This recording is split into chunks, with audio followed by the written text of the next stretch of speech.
it's some hours later, and I'm getting my second wind.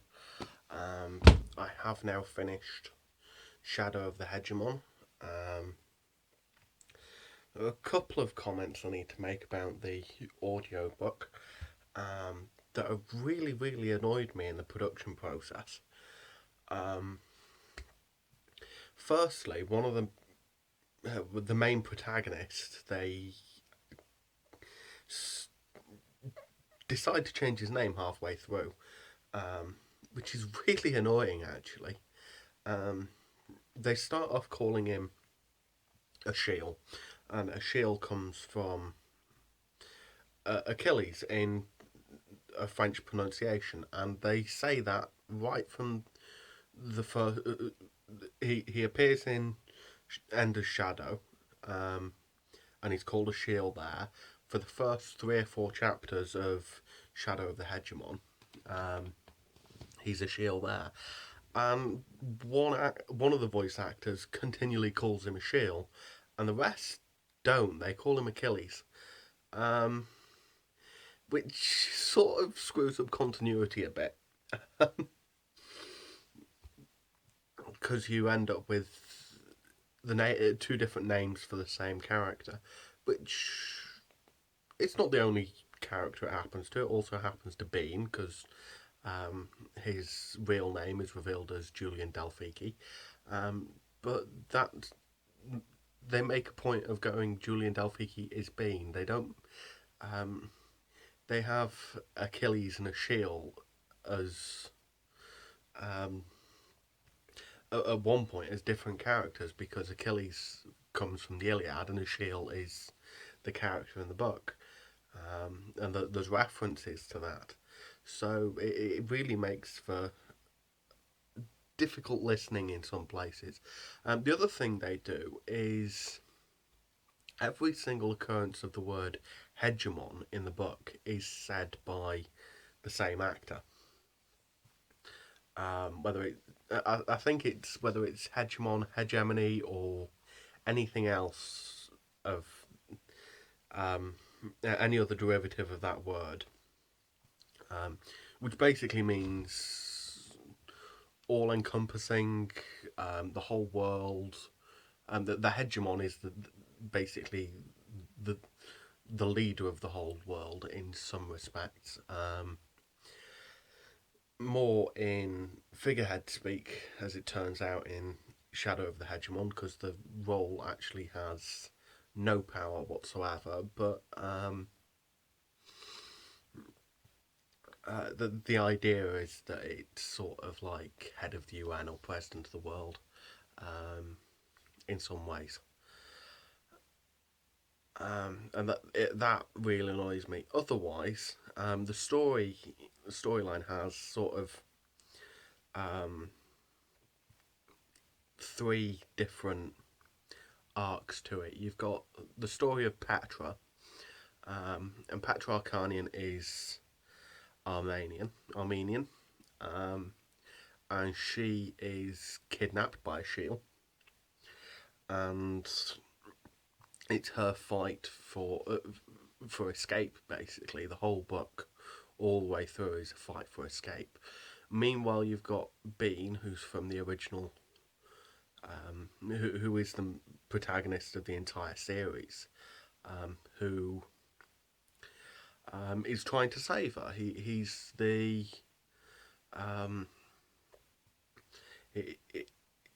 he's the Mario to sort of Achilles Bowser, and Petra's Princess Peach. But yeah, I do Mario references as well. I am a complete nerd. I'm sure there are better analogies, but yeah, he wants to save the girl, and he goes through an awful lot of trouble. To do it. He nearly gets blown up on 2 different occasions. Sorry, 3 different occasions, and has a number of close calls, and survives miraculously all the way through. But you learn quite a bit about Bean's character along the way, and he does have some losses. He has some rather devastating losses, um, in terms of um, the the nun who saves him, in the first book, who becomes like a surrogate mother and then ends up dying at the hands of a shield. Um, there are some downs as well as ups to the book, and all the way through you have this ongoing war between various nations. Um, Starts off as Russia's an antagonist, and then it moves to um, India being the antagonist, and finally China being the antagonist, and everybody wanting to attempt to conquer the the surrounding bits of their planet in that region, um, and Russia makes a pact with the majority of Europe, and um, India and the Muslim world make a pact together, to some degree. Um, and all sorts of weird alliances are built up, but it effectively turns into World War III, except for um, the USA doesn't get involved in some respects, um, and at the centre is this rivalry between Bean and Achille, and all the way through. Um, Peter Wiggin, um, who is Ender's brother, is trying to calm everything down and save the world a bit, and try and put an end to war. And he does it using some fairly convoluted ways, um, but those ways are what sets up the rest of the series. Um, Turns out actually all of what I want to talk about that's on the side turns up in Shadow of the Giant, which isn't the next book; it's the book after. Um, so the next book after Shadow of the Hegemon is Shadow Puppets. Um, Now, like I said, I have read, well, I have listened to the entire series, um, and I will re-listen to Shadow Puppets before I review it. Um, but at the end of the book, we're sort of in a position where um, India's fallen, Russia is on its knees, China is overstretched, um, Pakistan has been given the reins to India in some respects, and um, uh, the Indian government has said actually the Pakistani government um, is now the government of India, so we have a united India again. Um, and we sort of don't know where that situation's heading. Um, Petra has sort of announced to Bean the relationship she wants with him, um, in terms of the fact that she wants to have his kids, um, which is reasonable, I suppose. I don't see a problem with it, but we'll see.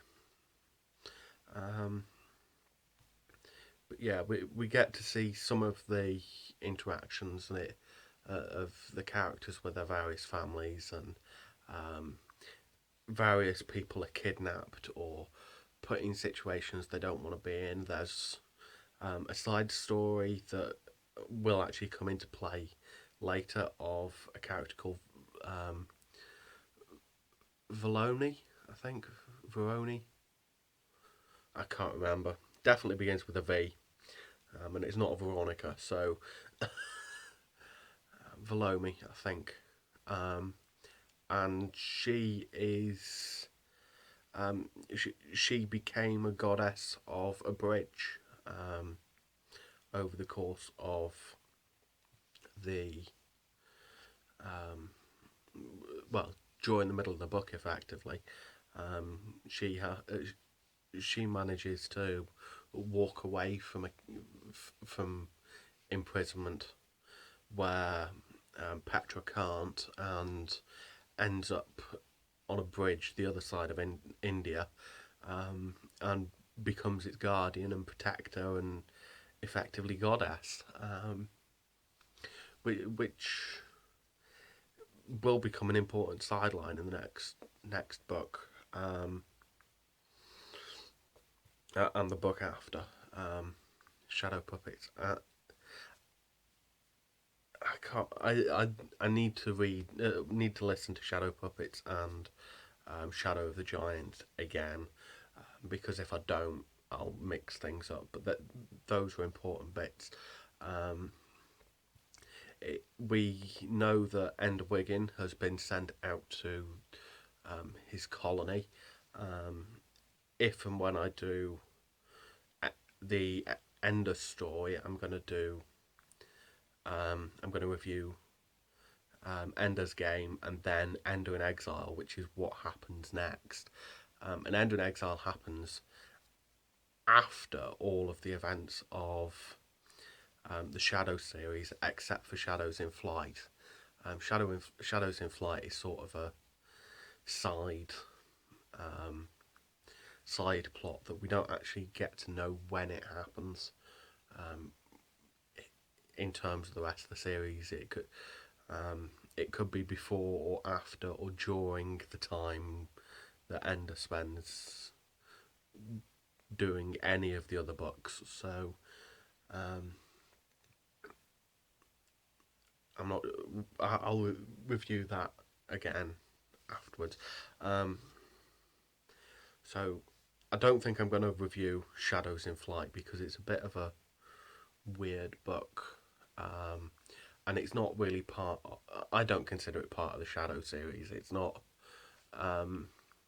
It provides direction for where Bean goes in the end, but it doesn't really provide much to the universe. Whereas all of what's going on with Bean in the Shadow books sort of impacts on Ender in Exile and Genocide and Children of the Mind and the other one, which I can now name because I've got my Kindle in front of me. Just give me a second.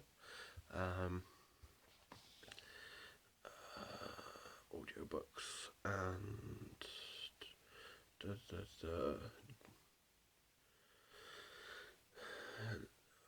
is it? Speak for the Dead. That's the other one. Speak for the Dead's really interesting, and I'll touch upon Speak for the Dead at the end of the next, the last book of the Shadow series. So yeah, I am going to review the rest of the series and possibly then move on to Ender's Game and do that series as well. In terms of other books I've got on my reading list at the moment, I have just added to my list The Colour Purple. And I know The Colour Purple is or at least used to be, an A-level or GCSE book for literature to read. I'm going to try. I think I might do something a bit different for that, and I might do chapter by chapter, and try and do some analyses on it and talk about it in a different way, and provide sort of a something different for that. So yeah, if you want to get really ahead of me, the Colour Purple by Alice Walker, and it's read by the author, which is going to be interesting in itself. I do really like audiobooks. It's sort of the best way I find to enjoy stories, full stop. Because you can listen to them with your eyes closed. And actually, the Orson Scott Card mentions it at the end of Shadow of the Hegemon, you can listen to it with your eyes closed and let your imagination run free whilst you're listening to it. So I really enjoy audiobooks for that.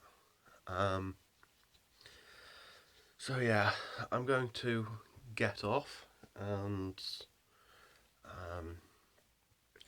actually I think I'm going to go and upload these because I've not got any sleep since the other two that I've recorded today, which are the sleep one and what did I call the other one? I can't remember. Oh, stress, that was it, or something along those lines. So yeah, there is that. Remember to check out the links in the description below. Please go and read the book. I'm quite happy to talk about these books with anybody who wants to talk with me about them. I may end up doing something Harry Potter related eventually, but I am going to have to read those manually. So those again might be chapter by chapter and a side project to everything else. If I do any books chapter by chapter, I will upload those. I'll end up uploading 2 a day, so that I upload a chapter and a proper video, or a different video. They're all proper videos, aren't they?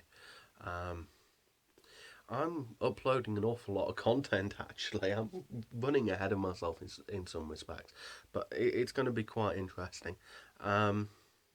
I'm sort of getting more of an idea of where I want to go with stuff, so expect to see more of better stuff in the not too distant future. Johnny DL out.